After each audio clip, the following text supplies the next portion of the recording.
বর্তমানে সর্বজ্যেষ্ঠ সদস্য, সবচেয়ে বলিষ্ঠ সদস্য। আর আমি হলাম এখানে যে শ্রী শ্রী গৌরাঙ্গ মহাপ্রভু সেবা সমিতির প্রেসিডেন্ট, সভাপতি। জন্মাষ্টমী এবং নন্দোৎসব নিয়ে বলতে গেলে প্রথমেই বলতে হয় যে এই জন্মাষ্টমী এবং নন্দোৎসব হচ্ছে আমাদের পরিবারের একান্তভাবেই পারিবারিক উৎসব। যদিও বর্তমানে এই আড়ম্বরপূর্ণ হয়েছে অনেক বেশি, যার জন্য এটি একটি সার্বজনীন উৎসব হয়ে গেছে গোটা গ্রাম এবং আশেপাশের গ্রামে। তো এই জন্মাষ্টমী এবং নন্দোৎসব হচ্ছে সম্পূর্ণভাবে গান বাজনার উৎসব, গান এবং বাজনার উৎসব। তো এবং আমাদের পরিবারের সদস্যরাই এই সমস্ত গান বাজনাগুলি করেন, বাইরের কেউ নয়। আর এই গান বাজনা বাইরের কোথাও শোনাও যাবে না, আর বাইরে আমরা কোথাও গিয়ে এগুলো পরিবেশনও করি না। আজ থেকে প্রায় 500 বছরের আগে স্বর্গীয় নৃসিংহবল্লভ মিত্র ঠাকুর, তিনি বর্ধমান জেলার কান্দ্রা গ্রাম থেকে, রাজুর গ্রাম থেকে, কান্দ্রা সন্নিকটে রাজুর গ্রাম থেকে এসে এখানে সেবা প্রতিষ্ঠা করেন, এই মহাপ্রভু সেবা আর এই বিগ্রহ প্রতিষ্ঠা করেন। সেই থেকে এই সেবা চলে আসছে এবং এই উৎসবও চলে আসছে। তো ভারতবর্ষের আমার মনে হয়, ভারতবর্ষ কেন, বিশেষ করে ভারতবর্ষ বা পশ্চিমবাংলায় আমার মনে হয় এমন কোনো পরিবার খুঁজে পাওয়া যাবে না আমাদের পরিবারের মতো, যে পরিবার একটি গান বাজনা নিয়ে, শুধু গান বাজনা নিয়ে আজ প্রায় 500 বছর ধরে অনুশীলন করে আসছে এবং নানা রকম গবেষণা করেছে। গান বাজনার নিয়ে এক ঘরানা সৃষ্টি করেছে, কীর্তনের এক ঘরানা, ময়নাডাল মনোহরশাহী ঘরানা, এটি সৃষ্টি করেছেন আমাদের পূর্বপুরুষরা। বর্তমানে এখনও সেই ধারা অব্যাহত রয়েছে। আমাদের বংশের এখন বর্তমানে সবচেয়ে বলিষ্ঠ কীর্তনীয়া হচ্ছেন বর্তমান মিত্র ঠাকুর, আর সর্বকনিষ্ঠ কীর্তনীয়া উৎসব মিত্র ঠাকুর। তো এই গান বাজনা বহুদিন ধরে চলছে, মিত্র ঠাকুরদের দ্বারাই এটি হয় এবং এটির বিশেষ কিছু গান আছে যেগুলি বা বাজনা আছে যেগুলি এই পরবর্তীকালে জন্মাষ্টমী এবং নন্দোৎসবের দিনে দেখা যাবে বা শোনা যাবে এবং সেগুলি পরিবেশিত হবে। আর জন্মাষ্টমীর পরের দিনে নন্দোৎসবের দিনটা হচ্ছে আমাদের খুবই নন্দ মহারাজ এটিকে আনন্দ উৎসবই করেছিলেন, আমাদের কাছেও একটি আনন্দ উৎসব। আর আরেক দিক দিয়ে আমাদের কাছে এটি একটি বিরহ উৎসব। যারা আমাদের যিনি পূর্বপুরুষ কুলতিলক নৃসিংহবল্লভ মিত্র ঠাকুর, উনি এই নন্দোৎসবের দিনে সমস্ত গানের শেষে একটি প্রার্থনা গান হয়, সচিব নন্দন নাথ দয়া কর মোরে হে, এই কৃপা কর প্রভু যেন তোমায় না পাশরি হে। এই গানটি করার পরেই উনি এইখানেই ওনার ওই গানটি করার পরেই এইখানেই উনি দেহত্যাগ করেন। সেই জন্যে এটি আমাদের একটি তার তিরোধান তিথি। তো সেই জন্যে এই উৎসবটি আমাদের বিজয়োৎসব। বছর আমাদের এই একটি নতুন একটি মন্দির হয়েছে। এই নতুন মন্দিরটির দ্বারোদ্ঘাটন হবে বারের দিন, অর্থাৎ সোমবার দিন। প্রসঙ্গত বলে রাখি যে বছর সোমবার দিন জন্মাষ্টমী অনেক জায়গায় শাক্ত মতে, আর গোস্বামী মতে হচ্ছে মঙ্গলবার দিন জন্মাষ্টমী, আমাদের মঙ্গলবারে জন্মাষ্টমী। তো ওই বারের দিনে ওই মন্দিরটি উদ্বোধন হবে সকালে 9টায়, তারপরে ভাগবত পাঠ হবে। দুপুরবেলায় অন্ন প্রসাদ বিতরণ করা হবে ভক্তদের মধ্যে, বসে পঙ্ক্তিতে বসে খাওয়ানো হবে।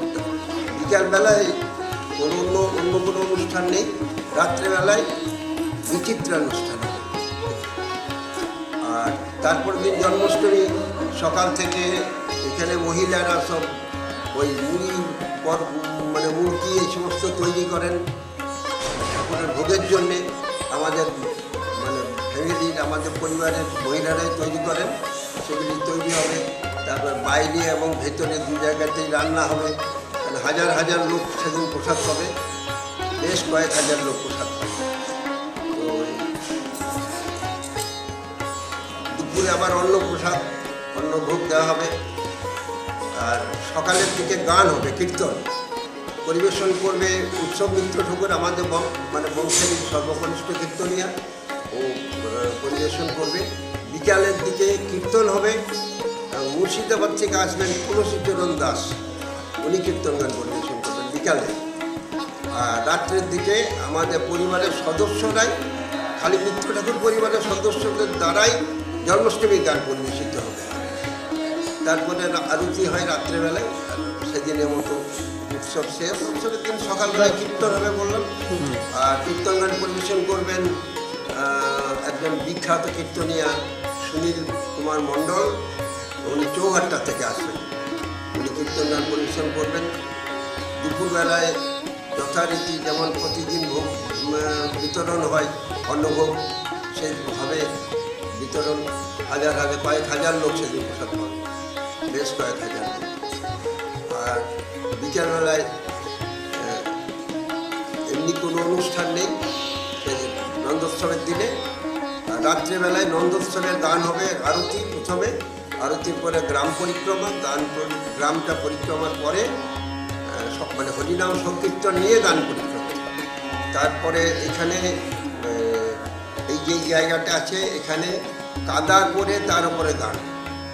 কাদা করে কেন না, নন্দ মহারাজের তো অনেক অনেক গরু ছিল, নবলক্ষ ধেনু, তো আমাদের পদে রয়েছে দধি দুগ্ধ গীতগোল অঙ্গনে ঢালিয়া নাচেরে নাচেরে নন্দ আর গোবিন্দ পাই।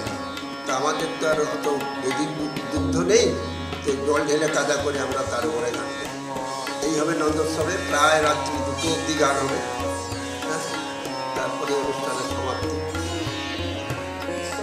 আমার নাম, আমি এই পরিবারের একজন সদস্য। আমার নাম শ্রী সঞ্জীব মিত্র ঠাকুর। তা প্রথমেই ময়না ডাল এবং মহাপ্রভুর, শ্রীমন মহাপ্রভুর সম্বন্ধে কিছু বলতে হলে গৌরহরির চরণে প্রথমেই জানাই আমার শত সহস্র কোটি দণ্ডবত প্রণাম।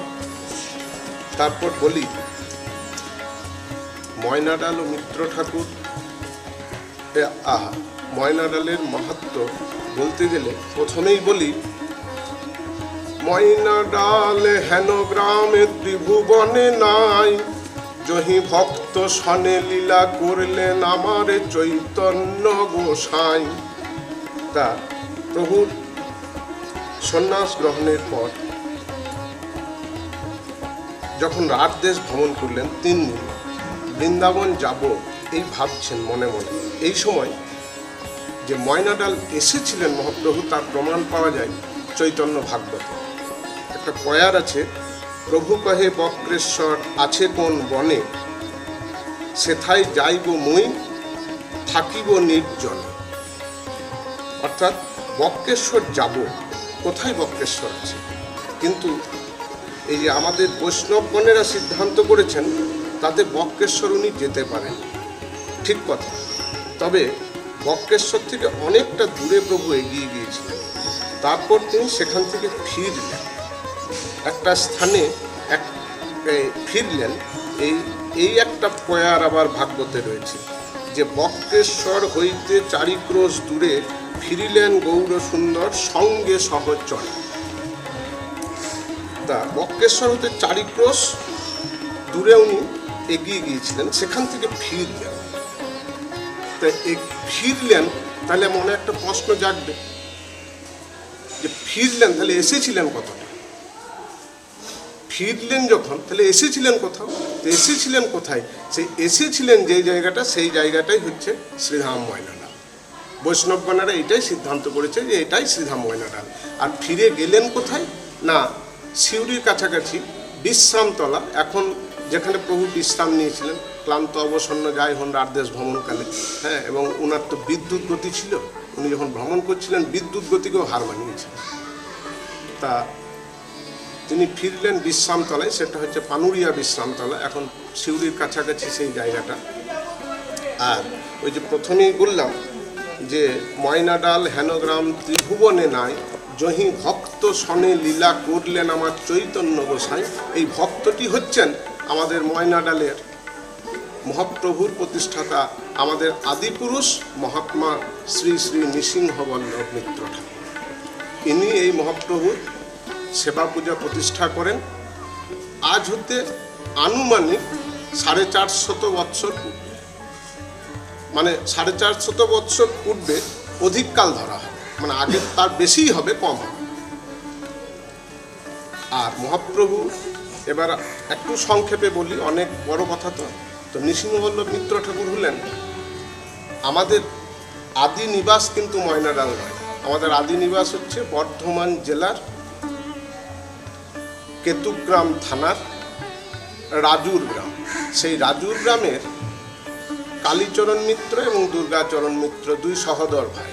এই কালীচরণ মিত্র এবং কমলা মিত্র বা কমলা দেবীর সন্তান হচ্ছে নৃসিংহবল্লভ মিত্র ঠাকুর। তো এই কালীচরণ মিত্র এবং দুর্গাচরণ মিত্র সহোদর দুই ভাই হলেই তারা রাজার দেওয়ান ছিল, অনেক বড় জমিদার ছিলেন, কিন্তু তাদের সব কিছুই ছিল কিন্তু মনে কোনো শান্তি ছিল না। তা একদিন কমলা দেবী তার মিত্র যারা, তাদের তো অনেক পরিচর্যার থাকতো, পরিচর্যার যারা করতেন, তো সেই এক মিত্র যাকে বলছে আমরা তো আমাদের তো অভাব কিছু নাই, আমাদের একটাই অভাব, সেটা হচ্ছে আমাদের কোনো সন্তান আদি নাই। তো এই কথা মহাপ্রভু নিজ মুখে শুনেছিলেন। ভক্তের যে বেদনা, ভক্তের যদি বেদনা ঠিক মতন প্রভুর কাছে নিবেদন করা যায়, প্রভু শোনেন এবং তার একটা মানে ব্যবস্থাও করেন। তো তিনি শুনে মহাপ্রভু তখন ব্রাহ্মণের বেশ ধরে কমলা দেবীকে একটু পানের চিবা দিয়েছিলেন, বলেছে মা তুমি এটা খাও, তোমার মনের বাসনা পূর্ণ। তবে দুটি শর্ত দুটি কি কি না, যখন নৃসিংহবল্লভ মিত্র ঠাকুরের চূড়াকরণ হবে তখন তার নাম রাখবে নৃসিংহবল্লভ। আর ছেলেকে আমাদের মানে ওই যে কালীচরণ মিত্র বা দুর্গাচরণ মিত্র বললেন, এরা হচ্ছে শক্তির উপাসক, অর্থাৎ এদের ঘরে মা দুর্গা এবং কালী পুজো ছিল, দুর্গা পুজো ছিল, আজও আছে রাজু গ্রামে দুর্গা পুজো।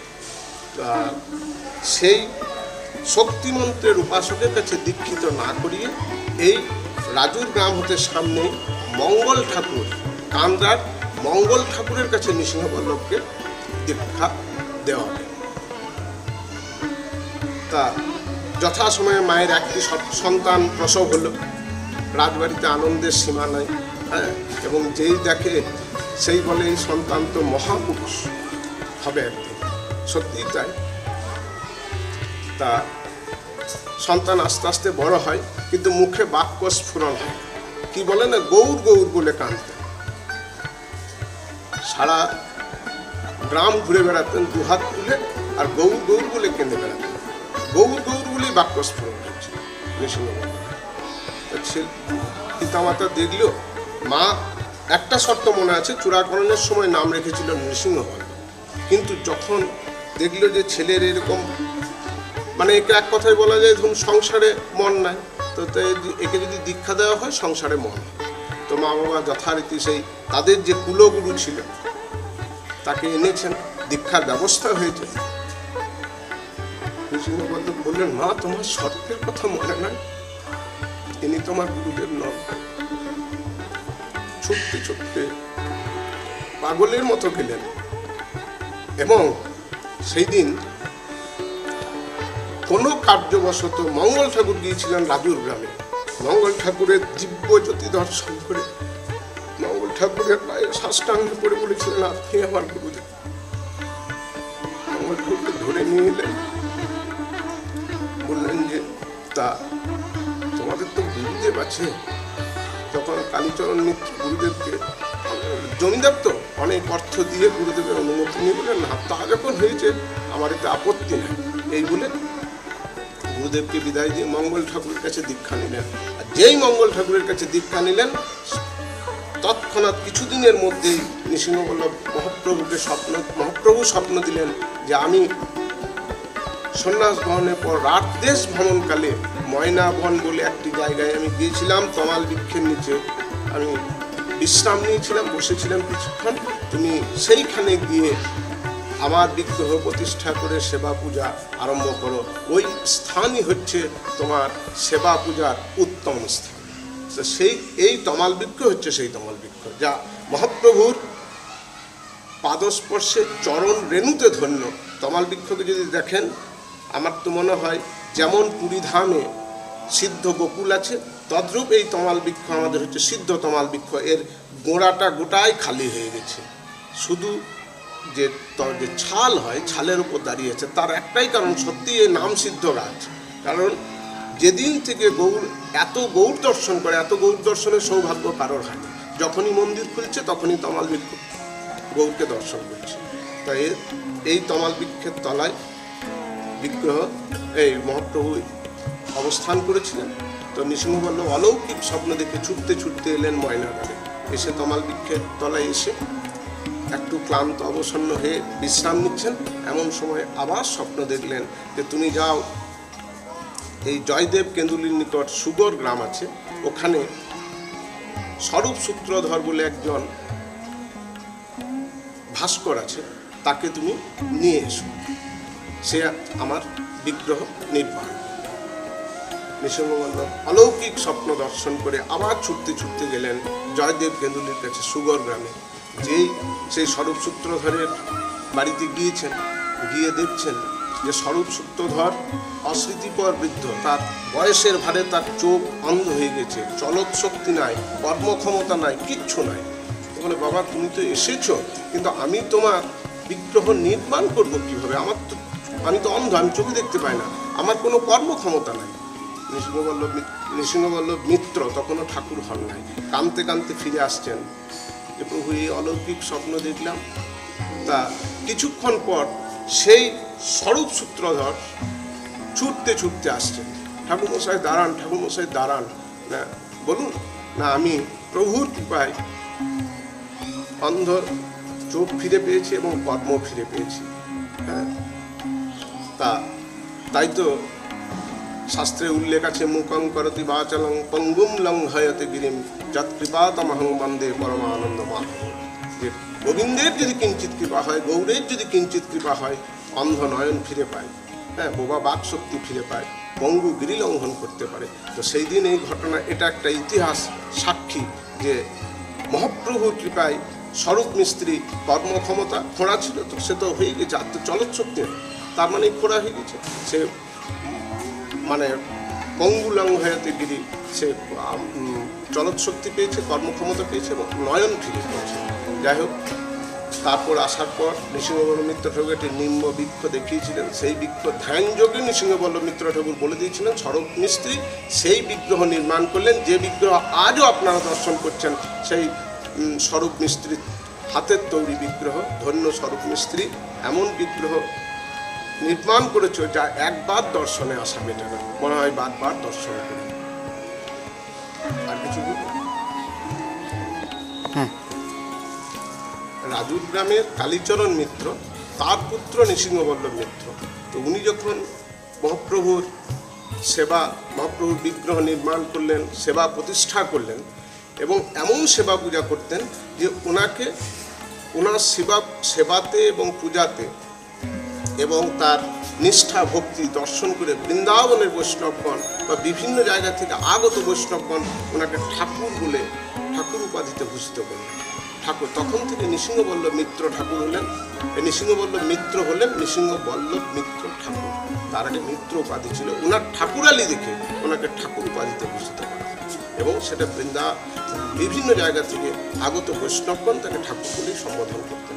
এবং এই নৃসিংহবল্লভ মিত্র ঠাকুর রাঢ় দেশে যেখানেই ভিক্ষায় যেতেন মহাপ্রভুর নিমিত্ত, তার দিব্য জ্যোতি দর্শন করে সকলেই প্রথমে তার দর্শন করা মাত্রই জয় রাধে বা জয় নিতাই জয় গৌর ধ্বনি করতেন, কারণ তিনি এমনই একজন বৈষ্ণব সাধক ছিলেন মহাপ্রভু। আর কথা বলি, আমরা কীর্তনে মহাপ্রভুর ময়নাডাল এবং ময়নাডাল মহাপ্রভু নিয়ে অনেক কথাই শুনি, তো কীর্তনীয়রা তো অনেক ভুলভাল বলেন। যা হোক, আমাদের এখান থেকে একটা আমার ছোট দাদু স্বর্গীয় শ্রী নন্দলাল মিত্র ঠাকুর অনেক চিন্তা ভাবনা এবং অনেক সংগ্রহ করে একটি পত্রিকা করে গেছেন, ময়নাডাল মিত্র ঠাকুর বৈষ্ণব তীর্থ কীর্তন পীঠ ও ময়নাডাল মিত্র ঠাকুর পরিবার, এবং অনেক স্বনামধন্য কীর্তনীয়া ময়নাডালে ছিলেন, আজও আছেন, এবং গান বাজনা ময়নাডালের নিজস্ব। এটা সম্পূর্ণ মানে অন্যান্য যেসব ঘরানা আছে তার থেকে সম্পূর্ণ আলাদা। এ ঘরানা সম্পূর্ণ আলাদা ঘরানা। কিন্তু দুঃখের বিষয় যেটা অনেকেই আমি দেখেছি নৃসিংহবল্লভ মিত্র না বলে নৃসিংহবল্লভ ঠাকুর বলেন। নৃসিংহবল্লভ ঠাকুর, এখানে নৃসিংহবল্লভ মিত্র ঠাকুর উপাধি আছে। আগে মিত্র, তারপর ঠাকুর। নৃসিংহবল্লভ মিত্র ঠাকুর, উনি বৈষ্ণব সাধক একজন ময়নাডালের এবং মহাপ্রভুর প্রতিষ্ঠাতা, মহাপ্রভুকে প্রতিষ্ঠা করেছেন এবং স্বপ্নাদিষ্ট হয়ে তাকে কিভাবে নৃসিংহবল্লভ ঠাকুর বলেন, মানে ইতিহাসকে যারা বিকৃত করেন, আমি তাদের কাছে করজোরে অনুরোধ করব যেন কীর্তন করতে গিয়ে ময়নাডালের ইতিহাসকে বিকৃত করবেন না। যেভাবেই আপনারা যাই করুন না, মানে ব্যবসার জন্য যে কোনো কারণে হোক, সঠিক ইতিহাস জানুন, জেনে সঠিকভাবে পরিবেশন করুন, ইতিহাস বিকৃত করবেন। এটা আমার করজোরে অনুরোধ সমস্ত কীর্তনীয়াদের কাছে, যে ইতিহাস বিকৃত করবেন। আপনারা জানুন, প্রয়োজন হলে ময়নাডালে আসুন। ময়নাডালে এখনও অনেক বিখ্যাত কীর্তনীয়া রয়েছেন, এখনও আছেন। হয়তো এই গান শোনে না কেউ, তার জন্য ওনারা সকলেই ঘরে বসে আছেন। ঠিকমতো গান চলে না, ভালো ভালো আসর পেলে, আমন্ত্রণ পেলে তারা যায়। জানে এই গান শুনলে তো মানুষের মনে তৃপ্তি হবে না, যে ভালো আসর মানে আমন্ত্রণ করতে হবে। এই আমন্ত্রণ কিন্তু টাকার জন্য নয়। যেসব গায়করা আছেন এরা কেউ টাকার কাঙাল না, কিন্তু গান শোনার, গানকে ভালোবাসেন, গান শোনানোর কাঙালের বিখ্যাত কীর্তনীয়া রয়েছেন। কিন্তু এখন আরেকটা কথা বলি, ময়নাডাল, আমি ইচ্ছাভাবেই বলছি কথাটা, কীর্তনীয়াদেরকেও বলছি যে ভুল বুঝবেন না, কিন্তু ময়নাডাল বলে অনেক কীর্তনীয়া ময়নাডালের গান, ময়নাডালের কোনো কীর্তনীয়ার কাছ থেকে গান না শিখে বলে আমরা ময়নাডালের কীর্তন করি। এ অনেক ঝুড়ি উদাহরণ আমার কাছে রয়েছে। এখন তো ইউটিউব হয়ে গেছে না, রাসে এমন গান করছে, ওসব গান ময়নাডালের কীর্তনীয়ারা গান, এবং যে বলছে মুর্শিদাবাদ আর দূরে গিয়ে বলছে আমরা ময়নাডাল থেকে এসেছি, যার জন্যে ময়নাডালের এই ধরনের কীর্তন বলে এইটা ময়নাডালের কীর্তন। এই ময়নাডালের কীর্তন যদি ময়নাডাল থেকে শিখলই না, রাসের রাধারানী, নৃত্য রাসের রাধারানী যখন নৃত্য করছেন, সে একজন কীর্তনীয়া আছেন যিনি বলেন আমি ময়নাডালের কীর্তনে, এবং তার হোর্ডিং লেখা আছে একবারে ইয়েতে, ময়নাডাল কমলা কেমন আছো নাকি একটা গান আছে না, ওইটা রাধারানী নৃত্যে, ওইসব ময়নাডালের কীর্তনীয়ারা এসব করে। ময়নাডালের কীর্তনীয়ারা পদাবলী এবং ভাগবতীয় কথা ছাড়া একটা বাড়তি কথা বলে না। এই যে প্রথমেই বললাম, ময়নাডাল হেনগ্রাম ত্রিভুবনে নাই, জহি অবতীর্ণ জহি ভক্ত শনে লীলা করলেন আমার চৈতন্য গোসাই। ইনিও একজন বিখ্যাত কীর্তনীয়া নদিয়ানন্দ মিত্র ঠাকুরের পুত্র, বিখ্যাত কীর্তনীয়া। আমাদেরকে অকালে চলে গেছেন কীর্তনীয়া নিত্যানন্দ মিত্র ঠাকুর, ওনার এটাই লেখা আমাকে দিয়েছিলেন যে ময়নাডাল হেনগ্রাম ত্রিভুবনে নাই, জহি ভক্ত শনে লীলা করলেন আমার চৈতন্য গোসাই। আর সেই ভক্তই হচ্ছেন আমাদের মহাত্মা পুরুষ, আমাদের মহাপ্রভুর প্রতিষ্ঠাতা নৃসিংহবল্লভ মিত্র ঠাকুর। তিনি হচ্ছেন ভক্ত। তার পরম্পরা পেয়ে আমরা সকলেই তার আজও চেষ্টা করে যাই, সেবাটা সেইভাবেই করে যাওয়ার। জানি না প্রভুর কি ইচ্ছা, কতদিন চলবে, তবে আজও মিত্র ঠাকুর পরিবারের গান বাজনা বেঁচে আছে। যারা জন্মাষ্টমী, নন্দোৎসব, দোল উৎসব, বিভিন্ন যেসব উৎসবগুলো হয়, উৎসবে এসে যদি তারা সেই মন দিয়ে গান বাজনা শোনেন, তাহলে বুঝতে পারবেন যে ময়নাডালের গান বাজনা আজও বেঁচে আছে। যেটা সকলেই বলে ময়নাডালে আর কিচ্ছু নাই, এটা সম্পূর্ণ ভুল কথা এবং ভুল তথ্য। এবং কীর্তনীয়দের কাছে আমার অনুরোধ, আপনারা যেন ময়নাডাল থেকে গান শিখে বলুন ময়নাডালের, ময়নাডাল তাও ময়নাডাল বলতে পারেন না। ময়নাডাল কীর্তন সম্প্রদায় একটা ময়নাডাল ব্র্যান্ড, এটা ময়নাডালের মিত্র ঠাকুরদেরই ব্যবহার করার অধিকার আছে, আর কারণ নেই। এটা যারা ব্যবহার করেন তারা সম্পূর্ণ ভুল করেন। আর ময়নাডাল থেকে গান যদি শিখে যান যেসব কীর্তনীয়ারা আছেন, তাহলে বলতে পারবেন যে ময়নাডাল, আমরা ময়নাডালের কীর্তন করি। আর ময়নাডাল থেকে গান শিখে গান না শিখে কেউ যেন বলবেন না আমরা ময়নাডাল থেকে কীর্তন করি, ময়নাডালের কীর্তন করি। এই করে ময়নাডাল মিত্র ঠাকুর পরিবারের নৃসিংহবল্লভ মিত্র ঠাকুরের করা যে কীর্তন, গান এবং বাজনা, এটি যেন কলুষিত করবেন না। আর ময়নাডালের গান বাজনা একই মহাজনের সৃষ্টি বলে, গান এবং বাজনা একই মহাজনের সৃষ্টি বলে এত শ্রুতিমধুর। নৃসিংহবল্লভ মিত্র ঠাকুরের সৃষ্টি দুটি জিনিসই, গান এবং বাজনা, তার জন্য এত শ্রুতিমধুর। কারণ আরেক বিখ্যাত কীর্তনিয়া আমি স্বর্গীয় শ্রী মানিকচাঁদ মিত্র ঠাকুর, উনি আমার জেঠামশাই, উনি এক জায়গায় লিখেছেন, উনি বিখ্যাত কীর্তনিয়া ছিলেন, যে আমি অনেক কীর্তনিয়ার গান শুনেছি, ধরা গান বা বরদাসকুশি গান, সন্তাল গান, কিন্তু আমাদের ঘরের সঙ্গে মেলে না। অনেক বড় বড় কীর্তনিয়াদের গান শুনেছি, কিন্তু আমাদের গানের সঙ্গে, সুরের সঙ্গে মেলে না। কারণ ওই একই কথাই উনি বলেছেন, ওনার কথা অনুসরণ করে আমি বলছি যে আমাদের এত শ্রুতিমধুর এই জন্যই যে আমাদের কীর্তন, গান এবং বাজনা একই মহাজনের সৃষ্টি। যাই হোক, এখানেই আমি রাখলাম। জয় মহাপ্রভু, জয় নিতাই, জয় গৌর হরিবোল। আমি যেটুকু বললাম জানি না কতটা ঠিক বললাম, ভুল বললাম। এর থেকে অনেক ভালো হতো যদি আমাদের পরিবারের প্রবীণতম সদস্য এবং শ্রী শ্রী গৌরাঙ্গ মহাপ্রভু সেবা সমিতির দীর্ঘদিনের সভাপতি আমার কাকা শ্রী প্রাণগোড়া মিত্র ঠাকুর, উনি সামান্য একটু বলেছেন আমার আগে। কারণ আমি মহাপ্রভুর ইতিহাস সম্বন্ধে যেটুকু বললাম, এটি বলার কথা ছিল আমাদের পরিবারের প্রবীণতম সদস্য এবং শ্রী শ্রী গৌরাঙ্গ মহাপ্রভু সেবা সমিতির দীর্ঘদিনের সভাপতি, এবং যিনি এই মন্দিরটিকে এত সুন্দরভাবে সুসজ্জিত করলেন বিভিন্ন ভক্তের কাছ থেকে আদায়ের মাধ্যমে। তা সেই আমার কাকা শ্রী প্রাণগোড়া মিত্র ঠাকুর, তিনি শারীরিকভাবে কয়েকদিন আগে খুবই অসুস্থ হওয়ার জন্য কথা বলতে পারছেন না।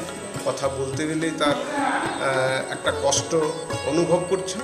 তার জন্য তার কাছে অনুমতি নিয়ে আমি এইটুকুই বললাম, এবং আমি মহাপ্রভুর কাছে আমার কাকার শারীরিক সুস্থতা এবং দীর্ঘায়ু কামনা করি। কাকার চরণে আমার শতকোটি প্রণাম। আর আমার এই ভাইপোরা সব আরেকটা কথা বলতে বলব যে আমাদের প্রতিদিনের ভোগের কী নিয়ম আছে। আমাদের প্রতিদিন মহাপ্রভুর সকালবেলায় ঘরের তৈরি নারকেলের মিষ্টি, নারকেল এবং গুড় দিয়ে তৈরি করা শুদ্ধভাবে মিষ্টি এবং ফল প্রথম ভোগ হয়। তারপর হয় মানে 8টার মধ্যে, তারপর হয় আতসের ছোলা ভিজে এবং তার সঙ্গে গুড়, এটা হয় বাল্যভোগ। এরপর এটা গ্রীষ্মকালে হয় ঠান্ডা ভিজে, এবং শীতকালে হয় মানে সেদ্ধ ভোগ ছোলা। তারপর হয় দুপুরবেলায় প্রভুর মধ্যাহ্নে। প্রতিদিনের যেটা নিয়ম সেটা হচ্ছে 12.5 চালের অন্ন, তার মতন 2টি সবজি, একটি শুক্তো বা রসা, আর একটি হচ্ছে কচু কুমড়ো, এইরকম একটা তরকারি, 2টি ডাল, বুটের ডাল এবং বিড়িকলাই বা মুগ, আর পোস্ত, টক, পরমান্ন, আর 5 থেকে 7 রকমের ভাজা, তার সঙ্গে শাক। এটা প্রভুর প্রতিদিনের ভোগ হয়। আর বিকেলবেলায় আবার প্রভুর ওই গা তোলানো ভোগ যেটা বলে, সেটা হচ্ছে ফল এবং ঘরের তৈরি নারকেল মিষ্টি। আবার রাত্রিবেলায় গাওয়া ঘিয়ের লুচি, দুধ এবং গুড়, এটা প্রতিদিন প্রভুর ভোগ হয়। আর আমাদের এখানে বাইরের তৈরি কোনো মিষ্টি মহাপ্রভুর ভোগে